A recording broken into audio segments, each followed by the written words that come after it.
വനിതാ പ്രീമിയർ ലീഗിൽ royal Challengers ബംഗളൂരുവിന് കിരീടം. ഡൽഹി ക്യാപിറ്റൽസിനെ 6 വിക്കറ്റിന് പരാജയപ്പെടുത്തി സ്മൃതി മന്ദനയ്ക്കും ജോർജിയയ്ക്കും അർദ്ധ സെഞ്ചുറി.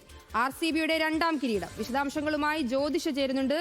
ജ്യോതിഷ, ഡൽഹി ക്യാപിറ്റൽസിന് ഇത്തവണയും നിരാശയാണല്ലോ. എന്തായാലും ബംഗളൂരുവിന് ആരാധകർക്ക് ഇന്ന് ആഘോഷരാവായിരിക്കും അല്ലേ?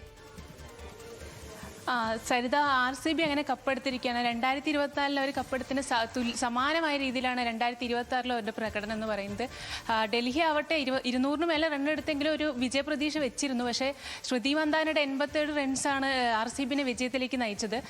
മാത്രമല്ല കഴിഞ്ഞ 4 സീസണായിട്ടും ഡൽഹി ഫൈനലിൽ എത്തുന്നുണ്ടെങ്കിൽ അവർക്ക് കിരീടം നേടാനായിട്ടില്ല. ഇത്തവണ ആകട്ടെ ഒരു മാറ്റവും കൂടെ അവർ കൊണ്ടുവന്നിട്ടുണ്ടായിരുന്നു. ഒരു ക്യാപ്റ്റനെ മാറ്റിയിട്ടാണ് ഇറങ്ങിയെങ്കിലും അവർക്ക് വിജയം നേടാനായിട്ട് സാധിച്ചിട്ടില്ല. RCB ആകട്ടെ ഈ സീസണിൽ മുഴുവനായിട്ടും മികച്ച ഫോമിലായിരുന്നു. കഴിഞ്ഞ 5 ഗ്രൂപ്പ് ഘട്ട മത്സരത്തിലും വിജയിച്ചാണ് അവർ ഫൈനലിൽ എത്തിയത്. ഫൈനലിലും അത്തരത്തിലൊരു പോരാട്ടം തന്നെയാണ് നമ്മൾ RCBയുടെ കണ്ടത്.